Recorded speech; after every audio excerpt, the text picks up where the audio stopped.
ముత్యాలమ్మ ముత్యాలమ్మ మహిమలన్నీ సత్యాలమ్మ ముత్యాలమ్మ ముత్యాలమ్మ మహిమలన్నీ సత్యాలమ్మ పైనీరు ముత్యాలమ్మ మా ముగ్గుళ్ళ ముత్యాలమ్మ అతిపెద్ద జాతరగా జరిగే ఓంచెర్ల ముత్యాలమ్మ తల్లి జాతర ప్రజెంట్ మనం హుజనగర్లోని ముత్యాలమ్మ టెంపుల్లో ఉన్నాం. ప్రతి గ్రామంలో ముత్యాలమ్మ పండుగని భారీ ఎత్తున నిర్వహిస్తారు. కానీ రాష్ట్రంలోని అతిపెద్ద పండుగగా హుజనగర్ నియోజకవర్గంలోని హుజనగర్ పట్టణంలో నిర్వహించడం జరుగుతుంది. ముత్యాలమ్మ నీ గుడి నిండా సత్యాలమ్మ మా కన్నా తల్లి నీవే మా పెద్ద తల్లి నీవే. ముసలి ముత్యాలమ్మ వయసు ముత్యాలమ్మ అని చెప్పి 2 రోజులు ఈ పండుగని భారీ ఎత్తున నిర్వహించడం జరుగుతున్నారు. కొన్ని చోట్ల ముత్యాలమ్మ పండుగ అంటే గ్రామాలలో చాలా మామూలుగా చేసే పండుగ ఉంటుంది. కానీ రాష్ట్రంలోనే అతిపెద్ద పండుగగా ఇక్కడ నిర్వహించడం జరుగుతుంది. ఓంచెర్ల అమ్మవారు చరిత్ర మనం తెలుసుకుందాం.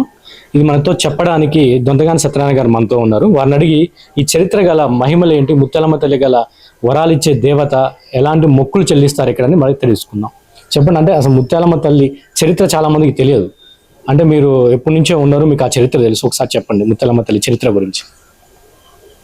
ఈ హుజూర్ నగరు ముత్యాలమ్మ తల్లి చరిత్ర కంటే ముందు కాకతీయుల రాజుల కాలంలో ఈ ఊరు పేరు పురుషోత్తమపురి. ఈ పురుషోత్తమపురి అని పిలువబడే ఈ గ్రామంలో ఆంధ్ర సైడ్ నుంచి ముత్యాలమ్మ తల్లిని తీసుకెళ్ళడానికి భక్తులు ఎడ్ల బండ్లతో వచ్చి, ఇది చెరువు అంటే అప్పటికే ముత్యాలమ్మ తల్లి ఇక్కడ ఉంది, లేదు ఇక్కడ లేదు, కానీ అక్కడి నుంచి వచ్చి ఇక్కడ అక్కడి నుంచి వచ్చి వాళ్ళ గ్రామాలకు తీసుకుపోవడానికి ఇక్కడికి వచ్చి చెరువులో దింపి వాళ్ళు సేద తీర్చుకుంటున్న టైంలో, అంటే వాళ్ళు ఎక్కడి నుంచి తీసుకొస్తున్నారు ఈ అమ్మవారిని? అక్కడ వరంగల్ ఏరియాలో అమ్మవారిని తయారు చేసుకొని ఎడ్ల బండ్లతో వస్తున్నారు. ఇక్కడ రాగానే కొద్దిగా చీకటి పడితే ఈ చెరువులో మంచిగా పెట్ట ప్రాంతం, ఇది నీళ్లు అట్లంతా నీళ్లు ఉంటాయి. అక్కడ ఎడ్లను ఆపి ముత్యాలమ్మ తల్లిని కిందికి దింపుకొని ఆ పశువులను నీళ్లు దాపించుకొని వాళ్ళు కూడా నిద్రపోతారు. తెల్లారినాక మళ్ళీ గోదావరిని బయలుదేరితే ఆ ముత్యాలమ్మ తల్లి వాళ్ళకి ఎంత ప్రయత్నించినా లేవదు. ఇక వాళ్ళు ఆశలు వదులుకొని, అమ్మ నువ్వు ఇక్కడనే ఉన్న తల్లి అని దండ పెట్టుకుని వెళ్ళిపోతారు. ఆ పోయిన తరుణంలో ఇక్కడ ఉన్న భక్తులంతా వచ్చి ఇక్కడ ముత్యాలమ్మ తల్లి వెలిసిందని పెద్ద పండుగ జాతర, కోళ్ళు, యాటలు, గొర్రెపోతులు అమ్మవారి సమర్పించుకొని మా గ్రామ ప్రజల్ని, పాడి పంటల్ని, పశువుల్ని, మా పిల్లజల్ని కాపాడే తల్లిగా అని పోచమ్మ తల్లి అని పేరు పెట్టుకొని పూజించడం మొదలుపెట్టారు. అదే ఈ చెర్ల ఉంది కాబట్టి పోంచెర్ల పోచమ్మ చెరువు అనే పేరు వచ్చింది. పురుషోత్తమ పురి పోయి పోచమ్మ చెరువు పేరు వచ్చింది. అంటే ఇంతకుముందు ఇక్కడ పురుషోత్తమ పురి అని చెప్పేసి ఉండేది.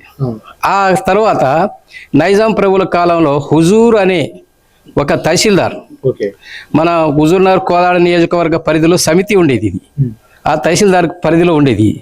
ఆ హుజూర్ అనే ఆయన వచ్చినాక హుజూర్ నగర్గా ఇది పేరు పడ్డది. సుమారు హుజూర్ నగర్ గా అంటే ఎన్ని సంవత్సరాలు అవుతుంటది? 15 అంటే క్రీస్తు శకం 1500 సంవత్సరాల టైంలో అప్పుడే అమ్మవారు ఇక్కడ వెలిసింది అనమాట. ఆ సందర్భంగా ఇక ఈ గ్రామస్తులందరూ కలిసి, పెద్దలు కలిసి, ఊరి పెద్దలు ఫస్ట్గా అమ్మవారికి బోనాలు సమర్పించుకోవడం, తర్వాత ప్రబండ్లతోని బ్రహ్మాండంగా ఊరేగింపు, కొన్ని వందల ప్రబండ్లు కట్టేవాళ్ళు, రంగురంగుల ప్రభలు. ఆ తర్వాత గండ దీపాలతోని భక్తురాళ్ళు తమ కుటుంబ పెద్దలతో కలిసి బోనాలు ఎత్తుకొని దాని మీద గండ దీపం పెట్టుకొని, అక్కడి నుంచి ఇండ్ల కానించి ఇక్కడ దాకా చాకలి వాళ్ళు చీరలు పరుస్తుంటే దాని మీద నడుచుకుంటూ అమ్మవారికి బోనాలు సమర్పించుకుని ఒక పెద్ద సంబరం అది. అంటే అమ్మవారు ఇక్కడ వెలిసిన దగ్గర నుంచి కూడా ఇది యాజ్ ఇట్ ఈజ్ అలానే కొనసాగుతుంది. అప్పుడు మామూలుగా చిన్న రాళ్లతోని గుడి నిర్మించుకున్నారు. ఆ తర్వాత క్రమంలో ఇక అమ్మవారు అడిగిన వారికి వరాలిచ్చే తల్లిగా, కోరిన వారికి కోరికలు ఇచ్చే తల్లిగా, ఈ ఏరియాలో ఎలాంటి పిశాచాలు పీడలు రాకుండా కాపాడుతుందనే నమ్మకం ప్రజల్లో ఉంది. అందువల్ల ఏమైందంటే మా హుజూర్ నగర్లో అంటే పోంచెర్లలో ఉండే భక్తులు వాళ్ళ కుటుంబ సభ్యుల్ని దాదాపు ఇంటికి 20-30 మందిని పిలిపించుకొని 2 రోజుల పాటు ఇక్కడనే ముసలి ముత్యాలమ్మ అంటారు పోచమ్మ తల్లిని, అక్కడ ఒక ఊళ్ళో మళ్ళీ ఇంకొక ముత్యాలమ్మ తల్లి ఉంది, ఆమెను వయసు ముత్యాలమ్మ తల్లిని ఆదివారం సోమవారం, అంటే ఇక్కడ పోంచెర్ల మైసమ్మగా ఇక్కడ ప్రతిష్ఠ చేసిన తర్వాత ముసలి ముత్యాలమ్మ అని ఇక్కడ అంటారు, వయసు ముత్యాలమ్మ. అంటే వయసు ముత్యాలమ్మని దీంతో పాటు ప్రతిష్ఠించారా లేకపోతే తర్వాత వచ్చింది? తర్వాత అక్కడ కొంతమంది అక్కడ కూడా మా ఏరియాలో కూడా మంచిగా జరగాలని, అందరికీ ఆరోగ్యాలు, ఆస్తులు పాస్తులన్నీ కలిసి రావాలని, పిల్ల జల సల్లంగా ఉండాలని, పాడి పంటలు బాగా పండాలని అక్కడ కూడా ప్రతిష్ఠించుకొని అక్కడ కూడా మంచిగా నిర్వహణ. తర్వాత కాలంలో ఈ భక్తులు బాగా డబ్బులు సంపాదించుకొని ఆనందంగా ఉన్న టైంలో కొంతమంది భక్తులు ఏం చేశారంటే ఈ గుడి చిన్నగా ఉంది, దీన్ని మార్చాలని ఇంత మంచిగా సుందరంగా కొన్ని లక్షల రూపాయలు పెట్టి ఒక కమిటీ ఏర్పాటు చేసుకొని ఆ కమిటీ ద్వారా ఈ మంచిగా భక్తుల సౌకర్యార్థం చక్కగా నిర్మాణం చేశారు. అంటే దీని కమిటీ అంటే ఏ విధంగా ఉంటారు కమిటీ వాళ్ళు? అంటే ఊర్లో ఉండే అన్ని కులాల పెద్దలు, పుర ప్రముఖులు, ప్రజాప్రతినిధులు, ఉద్యోగులు కూడా, కొంతమంది ఉద్యోగులు కూడా, అంటే రెవెన్యూ, పోలీస్ ఇట్లాంటి డిపార్ట్మెంట్ వాళ్ళు, ఆరోగ్యానికి సంబంధించిన డిపార్ట్మెంట్ వాళ్ళు ఇక్కడ వచ్చి రోగులకి ఎవరైనా ఇబ్బంది అయితే వైద్య సేవలు అందించడానికి, ఇంకా సేవా సంస్థల వాళ్ళు కొంతమంది ఆ విధంగా అమ్మవారికి, ముఖ్యంగా అమ్మవారికి పూజలు చేయడానికి కారణం ఏంటంటే ఈ ఊరిని రక్షించే తల్లి పోచమ్మ తల్లి, ముత్యాలమ్మ తల్లి. ఏ పీడ, ఏ జ్వరాలు కానీ జబ్బులు కానీ రాకుండా, ఈ మాయపీడలు అంటారు కదా, చెడలు, అది రాకుండా కాపాడే తల్లిగా, అడిగిన వారికి వరాలు ఇచ్చే తల్లిగా ప్రసిద్ధిగాంచింది మన పోచమ్మ తల్లి. అది అంటే 2 రోజుల పాటు ఇక్కడ జాతర జరుపుతారు. తర్వాత 3 రోజులకి కనకదుర్గమ్మ ఉత్సవాలు కూడా చేస్తారు ఇక్కడ. అంటే మళ్ళీ 2 రోజుల తర్వాత జాతర అయిపోయిన తర్వాత కనకదుర్గమ్మ ఉత్సవాలు అంటే అప్పటి నుంచి కొనసాగుతూ వస్తుందా, లేకపోతే మధ్యలో ఏమన్నా అప్పటి నుంచి కొనసాగుతూనే వస్తున్నాయి? అంటే ఎందుకని ముత్యాలమ్మ పండుగ అయిపోయిన 2 రోజుల తర్వాత 3 రోజుల గ్యాప్ లో అంటే ఆ అమ్మవారికి ప్రత్యేకమైన రోజు అది, అమ్మవారి పూజకి. అందువల్ల అక్కడ ఈ కోతలు ఇవి ఉండవు. కేవలం పప్పు బెల్లాలు, కొబ్బరికాయలు, పట్టు వస్త్రాలు, గాజులు, పసుపు, కుంకుమ ఇవే అమ్మవారికి సమర్పిస్తారు అనమాట.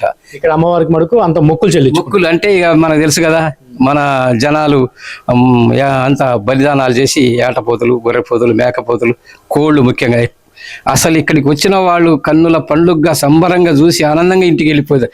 ఇప్పుడు ఉదయం నుంచే మొదలైతే, ఇదివరకు సాయంత్రం 5 నుంచి మొదలయ్యేది. ఇప్పుడు జనాభా లక్షలు దాటింది. సుమారు 2 లక్షల మంది దాకా వస్తారు కాబట్టి మధ్యాహ్నం నుంచే పూజలు మొదలు పెడతారు. అప్పటికి రాత్రి 10 దాకా జనం వస్తానే ఉంటారు. 2 రోజుల పాటు ఏకదాటిగా వయసు ముత్యాలమ్మ, ముస్లిం ముత్యాలమ్మ 2 జరుగుతాయి. మా కన్నా తల్లి నీవే, మా పెద్ద తల్లి నీవే, మా అక్క చెల్లి నీవే. ఇక్కడ అయ్యగారు ఉన్నారు, వారిని అడిగి మరిన్ని విశేషాలు తెలుసుకుందాం. అంటే చెప్పండి అయ్యగారు, ఇక్కడ మీరు ఎప్పటి నుంచే ఉన్నారు, చూస్తున్నారు, అంటే భక్తులు ఏ విధంగా వస్తారు, అమ్మవారి కోరికలు ఏ విధంగా నెరవేరుస్తుంది? సర్వమంగళ మాంగళ్యే శివే సర్వార్థ సాధికే శరణ్యే త్రయంబకే దేవి నారాయణి నమోస్తుతే. మన హుజున్నారు కన్నా ఈ పేరు ఇప్పుడు మనం చక్కగా వింటూ ఉన్నాం. కానీ మన పోచమ్మ చెరువు అని అమ్మవారి యొక్క పక్కన చెరువు ఉండేది, ఇప్పటికీ ఉన్నది. ఆ చెరువు పక్కనే అమ్మవారు వెలిసినది. అమ్మవారు వెలిసిన తర్వాత చెరువు వచ్చింది, చెరువు తర్వాత అమ్మవారు, అవినాభావ సంబంధం ఇద్దరికి. దాంతో ఊరు వెలిసిన తర్వాత వచ్చింది. ముందు అమ్మవారు వెలిసిన తర్వాత ఇది పోచమ్మ చెరువు. ఇంతకుముందు ఊరు అప్పుడు లేదా, పోచమ్మ తల్లి చెరువు వచ్చిన తర్వాత అమ్మవారి పేరు మీదే ఊరుంది, పోచెర్ల అంటారు. ఇది తాలూకాగా కూడా ఉండేది. తర్వాత నవాబుల కాలంలో ఇది హుజూర్నగర్గా పిలువబడ్డది. తర్వాత కాకతీయ కాలం నుంచి ముందరగా అమ్మవారు పేరు మీదే గ్రామం వెలిసింది ఇక్కడ. ఇది తాలూకా కూడా ఉంది, విశేషమైన ఊరు ఇది, పోచెర్ల తాలూకా అంటారు. ఇది చాలా వరకు పాత వాళ్ళకి ఎక్కువ తెలుస్తుంది ఇది. అది అయితే అమ్మవారు ఇక్కడ వెలిసిన తర్వాత చక్కగా ఆమె పేరు మీద వెలుస్తూ గ్రామం కూడా చక్కగా పరిపాలించేది, ఆమె పరిపాలించేది అనమాట. ఎందుకంటే ఆమె పేరు మీదే ఉంది కదా ఊరు, కాబట్టి చల్లని తల్లి ఏమ. కాబట్టి ఆమెతో పాటుగా ఇక్కడ మధ్యరామమ్మ, తర్వాత మహాలక్ష్మమ్మ ఇద్దరు కూడా చక్కగా వెలిసి ఉన్నారు, అక్కా చెల్లెళ్ళు కూడా.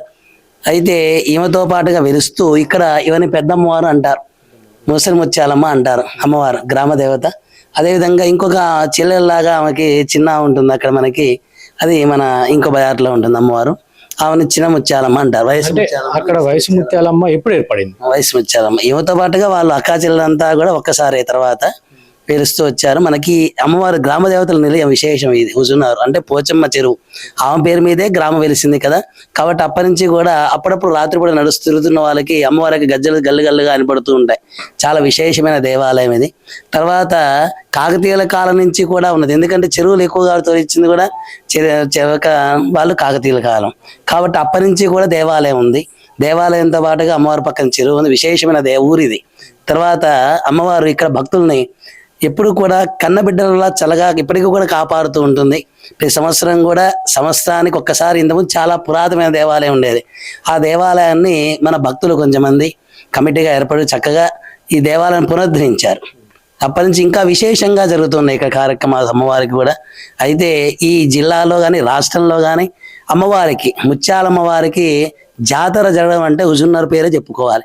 ఈ పేరు తర్వాత ఏ ఊర్లో అయినా సరే అంత విశేషంగా జాతర జరుగుతుంది అమ్మవారికి. ఇక్కడ తప్ప ఇంకెక్కడ అంత జరగదు. ఈ జాతర అంటే హుజూర్నగరే. అంటే ప్రతి విలేజ్ లో ముత్యాలమ్మ పండుగ సాధారణంగా జరుగుతుంది, ఇంత పెద్ద ఎత్తున ఎక్కడ జరగదు. అంటే ఇది ఎలా ఉంటుందంటే ప్రతి ఒక్కళ్ళు కూడా నా అమ్మవారు, ఇప్పుడు ఉదాహరణకి వివాహం అయింది ఒక ఇంట్లో, వాళ్ళ ఇంట్లో తప్పనిసరిగా అమ్మవారికి కంపల్సరీ పెరుగన్న నైవేద్యం పెట్టాల్సిందే. ఆ ప్రాసెస్లోనే ఇవాళ చల్లగుండి ఎత్తారు. గురువారం కదా, చల్లగుడి ఎందుకు ఎత్తారు అంటే అమ్మవారు చల్లని తల్లి, దద్దన్యాసక్త ఉదయాయనమని లలితా సహస్రం విశేషమైన నామం. అమ్మవారికి ఇష్టమైనది ఏమిటంటే అమ్మ పెరుగన్నం చక్కగా పెట్టి మమ్మల్ని చల్లగా చూడని చెప్తుంటాం. కాబట్టి ఆ విశేషంగానే ఈరోజు చల్లగుడి ఎత్తారనమాట.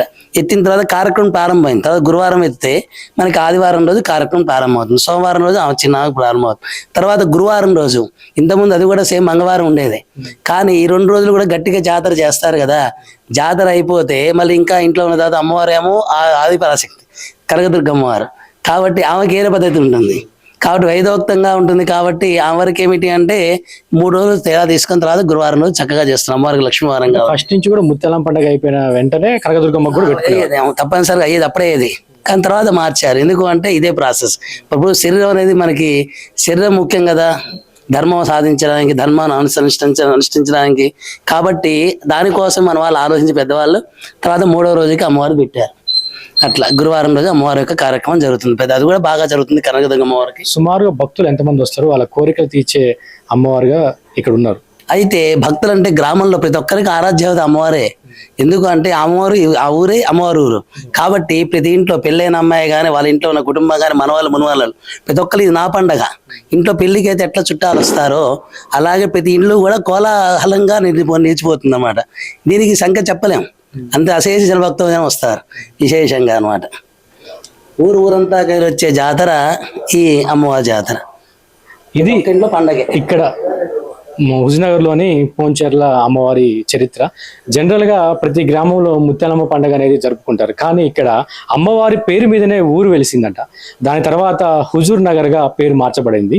ఇక్కడికి వచ్చే భక్తులకి ప్రతి ఇంట్లో పెళ్ళైన వాళ్ళకి కానీ ఎవరికైనా కానీ మొక్కులు చెల్లించుకోవడం అలవాటు.